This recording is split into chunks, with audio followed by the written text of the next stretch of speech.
రాజులకు రాజు ప్రభులకు ప్రభు అయిన యేసుక్రీస్తు నామమున మీకు శుభములు. ఈ రోజు దేవుడు మనకు అనుగ్రహించినటువంటి వాగ్దానము కీర్తనల గ్రంథము 37వ అధ్యాయము 7వ వచనము. యెహోవా ఎదుట మౌనముగా నుండి ఆయన కొరకు కనిపెట్టుకొనుము. తన మార్గమున వర్ధిల్లు వాని చూచి వ్యసన పడకము. దురాలోచనలు నెరవేర్చుకొని వానిని చూచి వ్యసన పడకము. ప్రియులారా, ఈ వాక్య ధ్యానాన్ని మనం గమనించినట్లయితే ఆయన ఎదుట మనం మౌనముగా ఉండి ఆయన కొరకు కనిపెట్టుకుంటూ ఉండాలంట. అంటే దేవుని కొరకు మనము కనిపెట్టుకుంటూ ఉండాలి. మన పరిస్థితులు ఎలాంటివైనా సరే, ఎంత వ్యతిరేకమైనటువంటి స్థితిలో ప్రస్తుతము మనము ఉన్నా సరే, తిరిగి దేవుడే మనకు విజయాన్ని కలుగజేస్తాడు అనేటువంటి నిరీక్షణ మనకు ఉండాలి. ఆ నిరీక్షణతో దేవుని యందు మనము వేచి ఉండాలి, ఆయన కొరకు కనిపెట్టుకొని ఉండాలి. ఎందుకంటే నీతి న్యాయములను జరిగించువాడు ఆయన మాత్రమే. సమస్త జనులకు న్యాయము తీర్చువాడు ఆయన మాత్రమే. అదే విధముగా తన మార్గమున వర్ధిల్లు వాని చూచి వ్యసన పడకము అని వాక్యం చెప్తుంది. అదేమిటి మరి? తన మార్గమున వర్ధిల్లు వాడిని చూసి వ్యసన పడటమా అంటే వ్యసన పడతాము. ఎందుకంటే మనము ఎంత మంచిగా ఉన్నా సరే ఆశీర్వదింపబడకపోవటము, ఇతరులు ఎన్ని చెడ్డ కార్యములు చేసినా సరే వారు ఈ లోకపరంగా ప్రతి ఆశీర్వాదమును పొందుకోవటం చూసినప్పుడు తప్పనిసరిగా మనకు వ్యసనము, బాధ కలుగుతాయి. కానీ అలాగూ ఉండకూడదని దేవుడు చెప్తున్నాడు. తన మార్గమున వర్ధిల్లు వానిని చూసి వ్యసన పడకము. దేవుని మార్గమున వర్ధిల్లువాడు అయితే ఆశీర్వాదము ఎల్లప్పుడూ నిలిచి ఉంటుంది. కానీ తనంతట తాను ఒక మార్గంను ఏర్పాటు చేసుకొని ఆ మార్గమే సరి అయినది అని తలంచుకొని వర్ధిల్లినవాడు ఏమాత్రము దేవుని సంబంధి కాడు.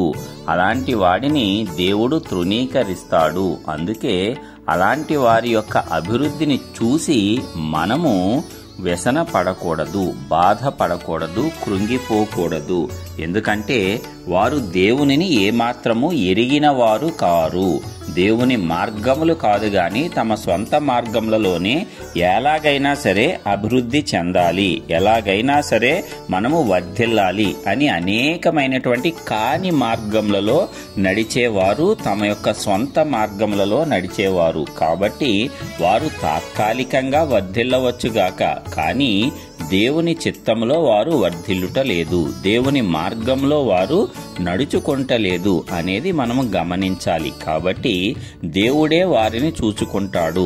మనము మౌనముగా ఉండాలి. వారిని దూషించటం గాని, వారిని గూర్చి చెడ్డ మాటలు పలకటం గాని మనము చేయకూడదు. కానీ దేవునికే అప్పగించి దేవుని ఎదుట మనము మౌనముగా ఉండి ఆయన కొరకు కనిపెట్టుకుంటే అలాంటి వారందరికీ కూడా ఆయనే తీర్పు తీరుస్తాడు. అదేవిధంగా దురాలోచనలు నెరవేర్చుకుని వాని చూచి వ్యసన పడకము. ఎందుకంటే మనము నీతిమంతులుగా ఆయన రక్తాన్ని ఆశ్రయించిన వారముగా ఆ దురాలోచనలు, చెడ్డ కార్యాలను ఏమాత్రము కూడా సమర్థించలేము. అయితే లోకంలో ఉన్నటువంటి ఆయనను ఎరుగని జనులు మాత్రము ఏదో ఒక రీతిగా వారు ఆశీర్వదింపబడాలి అని చెప్పి మాత్రమే కోరుకుంటారు. కాబట్టి దానిని నెరవేర్చుకోవటానికి, వారి యొక్క హృదయాలోచనలు నెరవేర్చుకోవటానికి వారు దురాలోచనలు చేస్తారంట. అంటే ఇతరులను బాధించో లేక ఇతరులను నష్టపరిచో గాయపరిచో ఏదో విధముగా అయితే వారికి కావలసింది వారు పొందుకొని వారి యొక్క సంతోషాన్ని వారు నింపుకుందాము అని చూచేవారి గురించి దేవుడు ఇక్కడ చెప్తున్నాడనమాట. అంటే అలాగా దురాలోచనలు ఒక వ్యక్తుల మీద లేక ఒక సమాజం మీద దురాలోచనలు కలిగి వాటిని ఏ రీతిగానైనా సరే నెరవేర్చుకునే వారిని చూసి నీవు బాధపడవద్దు, కృంగిపోవద్దు, వ్యసన పడవద్దు. ఎందుకంటే ఆ బాధ ఉంటుంది. నేను మంచిగా జీవించినా సరే నాకు ఎందుకు ఇట్లాగా జరుగుతుంది, వారు చెడ్డగా జీవించినా సరే వారు చాలా సంతోషంగా ఉన్నారు అనేటువంటి భావన మనకు కలగటంలో ఆశ్చర్యము లేదు. అయితే దేవుడు అన్యాయస్తుడు కాదు కదా. దేవుడు ప్రతి ఒక్కరికి నీతి న్యాయములను అనుసరించి తీర్పు తీరుస్తాడు. కాబట్టి కొంతకాలము మనము ఓపిక పట్టాలి. ఆయన ఎదుట మౌనముగా ఉండి ఆయన కొరకు మనము కనిపెట్టుకుని ఉండాలి. తప్పనిసరిగా దేవుడు మనకు న్యాయాన్నే తీరుస్తాడు. అప్పుడు మనము ఆనందంతో సంతోషగానములు చేస్తాము, దేవుణ్ణి స్తుతిస్తాము. కాబట్టి ప్రియులారా, ప్రస్తుతము నీవు ఎలాంటి భయంకరమైన పరిస్థితుల్లో ఉన్నా సరే వ్యసన పడవద్దు, మాటలు మాటలాడవద్దు.